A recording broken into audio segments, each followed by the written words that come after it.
442 people have tested positive for COVID-19 in the last 24 hours in the country from a sample of 5,327. This bringing the total number of positive cases in the country to 40,620. The Ministry of Health now warning Kenyans against dropping the guard, saying the country is not yet out of the woods, with most counties reporting rising cases. Martin Munene reports. The number of positive COVID-19 cases in the country seem to be rising, with the country recording over 400 cases today. So far, 755 people have succumbed to the virus after 4 more patients died in the last 24 hours, with the total recoveries standing at 30,876. Now, the Ministry of Health is calling on Kenyans to remain steadfast in following the safety guidelines to avoid reversing the gains made. But despite the rising numbers, Health CAS Mercy Mwangangi, speaking in Nyeri today, noted that inasmuch as there is a spike of COVID-19 positive cases in the country, it is too early to tell if we are having a second wave of the pandemic.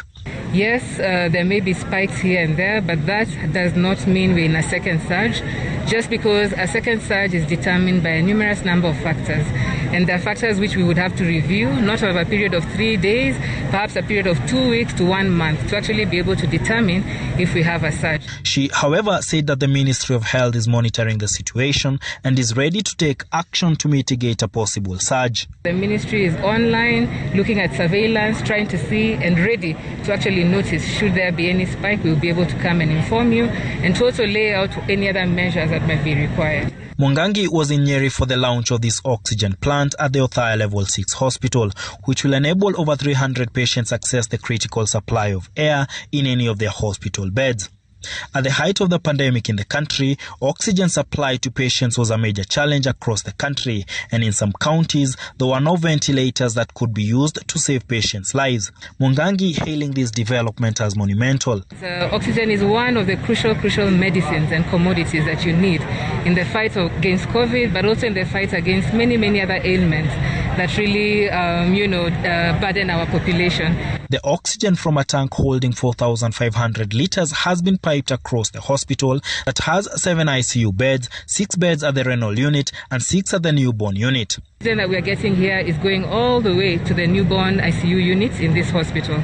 I'd like to say that the oxygen is also piped all the way to ICU, so it will also be available for critical care patients.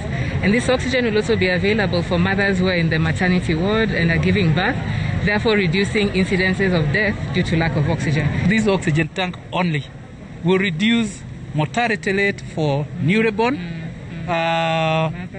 mothers, and it's going to help us much more. With the new oxygen supply infrastructure, more patients in critical need of the supply can now be saved. Martin Munene, Citizen TV, Othaya, Nyeri County.